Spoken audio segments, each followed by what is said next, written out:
अस्सलाम वालेकुम दोस्तों, रात के 2 बज रहे हैं। एक दफ़ा फिर से आपके सामने मौजूद हूँ मार्केट की अपडेट के साथ। एक दफ़ा फिर से आज वीडियो आपको लेट मिल रही है, उसके लिए माजरत चाहूँगा, बट कल से इंशाल्लाह दोस्तों टाइमली आपको वीडियोस मिल जाया करेंगी।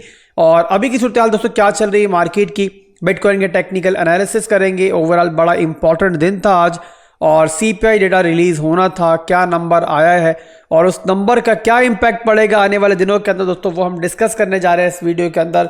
और बहुत इंपॉर्टेंट वीडियो है इस लिहाज से कि आप जिस मरहले पे दाखिल हो रहे हैं और जो इस साल का आखिरी क्वार्टर चल रहा है, ये दोस्तों वो टाइम है कि जहां पर मार्केट एक बहुत बड़ा मूव बहुत जल्द लेने वाली है। तो आपके लिए वीडियो इंपॉर्टेंट रहेगी इस लिहाज से कि इसको देखकर आपको अंदाज़ा होगा कि सितंबर के महीने में आगे हम क्या एक्सपेक्ट कर रहे हैं और सितंबर के बाद जो अक्टूबर का महीना आएगा उसमें हम क्या देखेंगे। तो बिना देरी के वीडियो को स्टार्ट करेंगे और यहीं से वीडियो को आगे बढ़ाएंगे।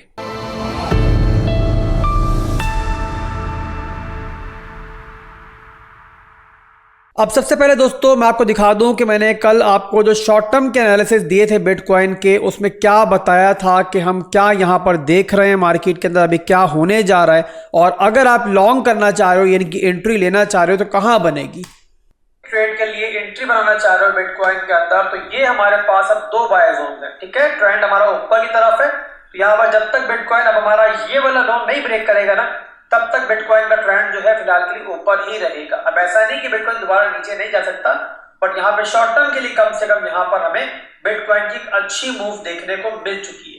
तो यहाँ पर जाहिर सी बात है हमें ट्रेंड को ही राइड करना है। तो यहाँ पर लॉन्ग के लिए दोस्तों 2 बाय जोन है हमारे पास। एक है हमारे पास ये वाला बाय जोन जो बनता है हमारे पास 56,800 से लेकर लगभग यहाँ पर 56,000 का एरिया। बट इससे बेटर जोन जो है ना, जहां बिटकॉइन अगर मिलता है हमें तो हम प्रॉपर रिस्क मैनेजमेंट के साथ जो है ना यहाँ पे लॉन्ग कर सकते हैं। और इस एरिया से, ये एरिया मैंने मार्क किया हुआ है, ये 55,700 से लेकर लगभग बनता है हमारा 54,700 का एरिया। अगर यहाँ पे ऊपर जाने से पहले हमें इस तरीके से टैब मिल जाए ना, तो ये दोस्तों यहाँ पर एक बड़ा जबरदस्त रहेगा हमारे लिए और यहाँ पर हमारी एक अच्छी लॉन्ग बन सकती है। यहाँ पे जो हमारे टारगेट्स रहेंगे, फर्स्ट टारगेट रहेगा हमारा यही वाला रीजन, ठीक है, हमारा 56,000 का एरिया। सेकंड टारगेट रहेगा हमारा ये 58,000 से लेके 59,000 का रीजन। तो ये दोस्तों मैंने कल आपको छोटे से बिटकॉइन के एनालिसिस दिए थे और आपके सामने है कि उसके बाद क्या हुआ है मार्केट के अंदर। जैसे आपको बताया वैसे ही हमारा जो ये वाला बाय जोन था वहां बिटकॉइन ने टैप किया है और उसके बाद फौरी बाउंस बैक करके जो फर्स्ट टारगेट था वो पहले हिट किया है और उसके बाद अभी जो है ना बिटकॉइन उसी के आसपास इस टाइम चलता हुआ हमें दिखाई दे रहा है। तो यहाँ पर दोस्तों जिसने भी इससे फ़ायदा उठाया है, आप लोगों ने कमेंट सेक्शन में लिखना है, बताना है कि आप लोगों ने इस मूव से कितना प्रॉफिट बनाया है। बट अगर ये मूव मिस भी हो गई है तब भी टेंशन नहीं लेनी है, रोज़ाना के हिसाब से मार्केट में अपॉर्चुनिटीज़ आती रहती हैं और मैं आपको बताता रहता हूँ। बट उसके लिए ज़रूरी होता है कि आप रोज़ाना जो है ना मेरी वीडियोज़ लाजमी देखा करो। आपको मार्केट की अपडेट्स भी दे रहा होता हूं और जब मुझे बेटर लगता है, जब मुझे लगता है कि यार हम यहां पर कम रिस्क के साथ ट्रेड ले सकते हैं, मैं आपको वो बताता भी हूं। अभी की सूरत हाल दोस्तों जो मौजूद है बिटकॉइन की वो आपको बताते हैं, बट उससे पहले जो फंडामेंटल अपडेट है हमारे पास वो आपको बताएंगे। और वो ये है दोस्तों कि आज जो है ना CPI डेटा रिलीज होना था पाकिस्तानी टाइम के हिसाब से 5:30 बजे। और उसमें क्या हुआ दोस्तों, तो उसमें यह हुआ है कि जो CPI डेटा आया है ओवरऑल वो आया है 2.5%। तो CPI डेटा के अंदर दोस्तों हमें आज क्या देखने को मिला है वो मैं आपको यहाँ पे एक्सप्लेन करूंगा। बट उससे पहले आप लोग ये समझ लो कि जो FOMC मीटिंग होनी है ना, यानी कि FED की मीटिंग जो होनी है अगली, और वो होनी है आप लोगों को पता है 17 और 18 को। तो उसमें जो भी रेट कटिंग होनी है ना वो बहुत हद तक जो है ना डिपेंड करती है CPI डेटा के ऊपर। CPI डेटा को देखकर हमें अंदाज़ा होता है कि इन्फ्लेशन जो है वो कम हो रही है और जो इक़दामात FED कर रही थी क्या उससे फ़ायदा हो रहा है या नहीं हो रहा है। और इसी को देखते हुए फिर जो है ना FOMC मीटिंग के अंदर फिर रेट कटिंग वगैरह कम होनी है या फिर क्या होना है वो डिसाइड होता है। अब यहाँ पर दोस्तों में क्या रिपोर्ट दी गई है, तो रिपोर्ट ये दी गई है कि अगस्त 2024 के अंदर जो है ना इन्फ्लेशन जो है वो मुसलसल कम हुई है और यहाँ 5वां लगातार महीना है कि जहां पर हमें जो है ना वो यहाँ पर कमी देखने को मिली है इन्फ्लेशन के अंदर। और ये नंबर 2021 फरवरी के बाद से सबसे लोएस्ट नंबर है। एक्सपेक्टेशन नहीं थी कि 2.6 का नंबर आएगा, बट जो नंबर आया वो आया 2.5%। नंबर अच्छा था, पर उसके बावजूद हमें बिटकॉइन और ऑल्ट कॉइन सफ़र करते हुए दिखाई दे। और सिर्फ क्रिप्टो मार्केट की बात यहाँ पर नहीं हो रही है, बाकी फाइनेंशियल मार्केट को देखें तो हमें गोल्ड भी थोड़ा डंप करता हुआ दिखाई दिया और सुबह से जो है ना मार्केट थोड़ा दबाव के अंदर थी। और उसका रीजन यहाँ पर ये था कि जो कोर इन्फ्लेशन रेट है, जिनमें आपका एनर्जी शामिल नहीं होती है, आपका फूड शामिल नहीं होता, यानी कि जो वोलेटाइल आइटम्स हैं वो यहाँ पर शामिल नहीं होते हैं, तो उनके अंदर जो है ना ओवरऑल हमें थोड़ा इजाफा देखने को मिला। एक्सपेक्टेशन ये थी कि इन्फ्लेशन कम हो रही है तो 0.2% का इजाफा होगा, बट जो इजाफा हुआ वो 0.3% का इजाफा हुआ। तो इसी रीजन की वजह से मार्केट हमें दबाव का शिकार दिखाई दी। बट ओवरऑल जब रिपोर्ट सामने आई है तो अगर उसे पढ़े हम लोग केयरफुली तो हमें ये अंदाजा होता है कि इन्फ्लेशन जो है ना वो यहाँ पर कम ही हुई है ओवरऑल।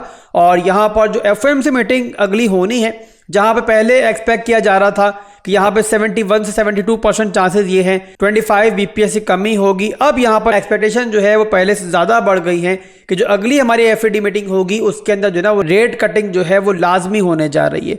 तो यहाँ पर दोस्तों एक्सपेक्टेशन के हिसाब से अगर नंबर आता है तब आप लोग सोच रहे होंगे कि मार्केट जो है यहाँ से पंप करेगी, और ज़्यादातर लोग जो है वो यही सोच रहे हैं। बट यहाँ पर मेरे भाइयों सितंबर का महीना चल रहा है, तो यहाँ पर अगर मेरी एक्सपेक्टेशन आप लोग पूछोगे तो मैं तो ये एक्सपेक्ट कर रहा हूँ कि यहाँ पर एफईडी मीटिंग के अंदर अगर रेट कटिंग होती भी है तो उसके बाद जो है ना मार्केट हमें इनिशियली जो है टेम्परेरी तौर पे एक ऑपोजिट मूव लेती हुई दिख सकती है और मार्केट हमें रिट्रेस करती हुई दिख सकती है। तो यहाँ पर दोस्तों आप लोगों ने ख्याल रखना है खासतौर पे अपनी लेवरेज ट्रेडिंग को लेकर। और जब भी दोस्तों ऐसा कोई बड़ा इवेंट होना तो वहाँ मेरे हिसाब से फजूल फंड का जो है ना बड़ा रिस्क लेना भी नहीं चाहिए। अगर तो आप लोग इतने ज़्यादा प्रोफेशनल नहीं हो, यानी कि थोड़े नए हो मार्केट में, तो ऐसे मौक़ों के ऊपर जो है ना आपका पोर्टफोलियो जो है ना उसकी हिफाजत आपकी तरजीह होनी चाहिए। तो ये दोस्तों मैं मशवरा आपको हमेशा देता हूँ कि यहाँ पर आप लोगों ने अपने पोर्टफोलियो की हिफाजत जो है पहले करनी है, बाकी चीज़ों को उसके बाद देखना है। अब ये सब तो हो गया दोस्तों हमारा टेम्परेरी सिनेरियो मार्केट का, बट मैंने पहले भी आपको बताया था कि यहाँ पर सितंबर के महीने में हमने हमेशा देखा है, एक हिस्ट्री रही है मार्केट की कि मार्केट जो है वो नेगेटिवली जो है मूव करती है। कि नेगेटिवली मूव ना भी करे तो यहाँ पर जो है ना एक साइडवेज सी मूवमेंट चलती है। बहुत बड़ा पंप कोई हमने सितंबर के महीने में कभी नहीं देखा है। तो अगर हिस्ट्री खुद को दोहराती है तो हमें इस बार भी सितंबर का महीना जो है मिला जुला सा दिख सकता है, साइडवेज या फिर थोड़ा रिट्रेस करता हुआ दिख सकता है। बट एट द एंड दोस्तों सितंबर के बाद जो अगला महीना है ना, अक्टूबर का महीना, वहां पर मेरी एक्सपेक्टेशन जो है मार्केट से बहुत अच्छी है। और अक्टूबर, नवंबर, दिसंबर और जनवरी का महीना, यानी कि 4 महीने जो होंगे ना, ये दोस्तों आपको एक बहुत अच्छा मूव जो है मार्केट का दे सकते हैं। तो मेरे हिसाब से सितंबर का महीना पैनिक करने का टाइम नहीं है, बल्कि अगर कोई भी एक्यूमुलेशन आप लोगों ने नहीं की है, कोई बाइंग नहीं की है, तो अच्छा टाइम है खरीदने का। 53,000 की रेंज के अंदर भी काफ़ी सारे ऑल्ट कॉइन्स मैंने आपको बताए थे। इसके अलावा कल की वीडियो के अंदर भी काफ़ी सारे ऑल्ट कॉइन्स बताए हैं मैंने आपको। तो यहाँ मेरा मशवरा यही होगा कि अगर आपने कोई बाइंग नहीं की हुई तो पार्ट्स के अंदर बाइंग करो। और इसके अलावा जिन लोगों ने ऊपर बाइंग की हुई है, स्पॉट की बाइंग की हुई है, नुकसान के अंदर है, तो यहाँ पर वो चाहें तो आहिस्ता आहिस्ता जो है ना वो डीसी कर सकते हैं। याद रहे कि मार्केट हमें किसी बड़े मूव से पहले एक और रिट्रेसमेंट दे सकती है, बट वो टाइम जो है ना मार्केट छोड़ने का नहीं होगा, बल्कि मार्केट में अपने कदम जमाने का होगा। उम्मीद करता हूँ कि आप लोगों को मेरी बात समझ में आ रही होगी।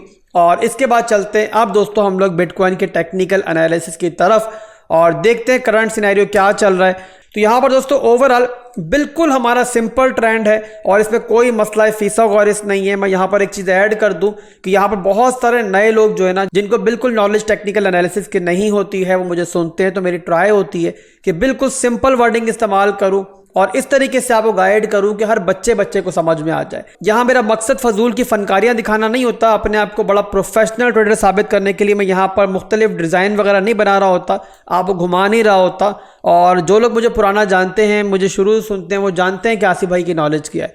तो यहाँ फजूल फंड की मुझे यहाँ पर जो है ना फनकारियाँ दिखाने की ज़रूरत नहीं है। और मेरी मेन ट्राई यहाँ पर नॉर्मली ये होती है, ज़्यादातर ये होती है, कभी कभी मैं फनकारियाँ दिखाता हूँ जब मूड में होता हूँ, बट ज़्यादातर मेरी ट्राई होती है कि आपको आसान अल्फाज में समझाया जाए, एक सिंपल तरीके से चला जाए, ताकि हर बच्चे को समझ में आए कि मार्केट में टेक्निकली चल क्या रहा है। तो यहाँ पर दोस्तों आपके सामने है कि बिटकॉइन जो है, जैसे पहले बताया था मैंने कि डाउन ट्रेंड की तरफ था, लोअर लोज लोअर हाइज बना रहा था जब डंप कर रहा था, और यहाँ सपोर्ट से हमें बाउंस बैक देखने को मिला, बिटकॉइन ने वापसी की। तो जो हमारा स्ट्रॉन्ग हाई था वो यहाँ ब्रेक हुआ, और आप लोग जानते हो कि यहाँ पे ट्रेंड जब नीचे की तरफ चल रहा है और स्ट्रॉन्ग हाई ब्रेक हो जाए तो इसका मतलब कि मार्केट स्ट्रक्चर जो है वो ब्रेक होने जा रहा है, और वैसे ही हुआ दोस्तों। और उसके बाद एज एक्सपेक्टेड बिटकॉइन ने जो हमारी सपोर्ट्स थी उनको रिटेस्ट किया और दोबारा बाउंस बैक किया। तो यहाँ पर फिलहाल के लिए बिटकॉइन शॉर्ट टर्म का जो हमारा ट्रेंड बन रहा है उसको फॉलो कर रहा है। और यहाँ पर मैं एक चीज़ मजीद ऐड कर दूँ ताकि आप लोग कन्फ्यूज ना हो कि मैक्रो लेवल्स की बात करें, डेली और वीकली की बात करें,